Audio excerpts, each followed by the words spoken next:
Khanate, 1465–1847, interflow of two Talas rivers. In 1457, the Khan of Uzbek Khanate, Abu Hayr, was defeated by the Oirats, ordinary tribes who invaded the southern regions of Kazakhstan. The humiliating truth that followed the defeat led to the fall of Abu Hayr's authority. After the defeat in that battle, Abu Hayr had established strict order in his possessions, not having any real strength to resist Abu Hayr at that time. In the early 16th or 15th century, part of the tribes, approximately 200,000 people, dissatisfied with the policy of Khan Abu Hayr, headed by the Sultans Janibek and Kari, migrated to the neighboring western Mongolistan. The ruler of this country is Yambua, who was busy fighting with his brother Binus and trying to preserve the state that had already collapsed at that time, and who had no real forces to stop the supporters of Janibek and Kiri, was forced to grant them territory in the valley of Shu and Talas rivers. He did so also because Yambua saw in the tribes of Janibek and Kiri a real opportunity to protect his western borders from external raids.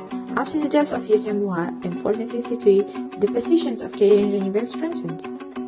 In 1465, Janibek and Kiri declared their rights to the Khan's throne as the descendants of Urus Khan, but did not receive a proper response. Khan Abu Hayr wanted to punish Janibek and Kiri and even organized a campaign to Jetusu, but he could not since he died during the campaign in 1468. You can read about this in Tarihi Rashidi by Muhammad Haidar Dulati, and so began the history of the Kazakh Khanate. Burunduk became a Khan in 1474.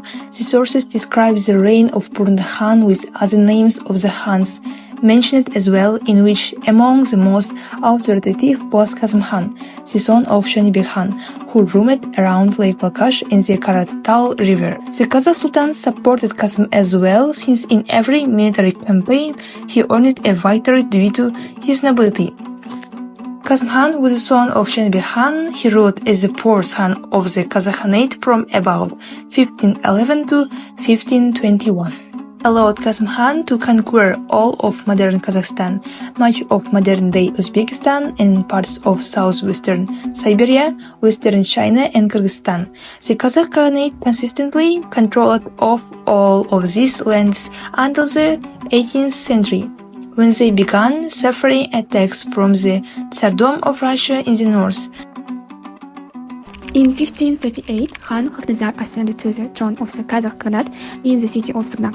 Khak-Nazar came to power amid instability caused by internal conflicts and the struggle for the throne among the Kazakh Khans.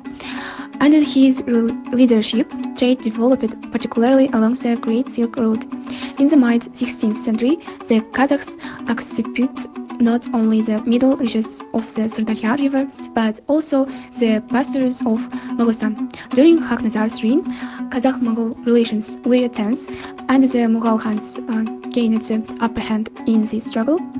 In this mid-16th century, Khan Khak-Nazar managed to bring the land under his control from the Sirdarya to the Aral Sea and along the left bank of the Imba and Tauekel rivers, asserting his authority over parts of the Nogai Oasis. Khak-Nazar promoted the spread of Islam and the cultural exchanges, supporting the constructions of mosques and madrasas. This strengthened the unity of the people and developed educational institutions. Tauekel Khan reigned from 1592 to 1598, played a significant role in strengthening the Kazakh Khanate and its political position in Central Asia. Following the death of Shigai, Tauekel ascended to the throne and immediately confronted challenges both domestically and from external adversaries. A key aspect of his reign was foreign policy. Tauekel Khan undertook a series of military campaigns aimed at expanding influence over southern territories, including pivotal cities such as Tashkent and Samarkand.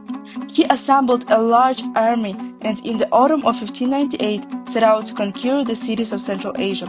In a short time, he captured Sayram, Tashkent, Turkestan, Akshi, Adjujan, and Samarkand, leaving his brother Sultan Yasim with a 20,000 strong force in Samarkand. Tauekel headed toward Bukhara with an 80,000 strong army. In 1598, he was severely wounded in the battle near Bukhara and died in Tashkent.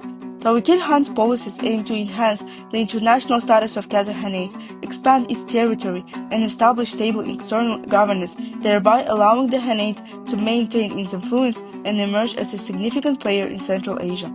The deposit of the Kazakh Khanate highlights its significant role in Central Asia, trade and cultural exchange.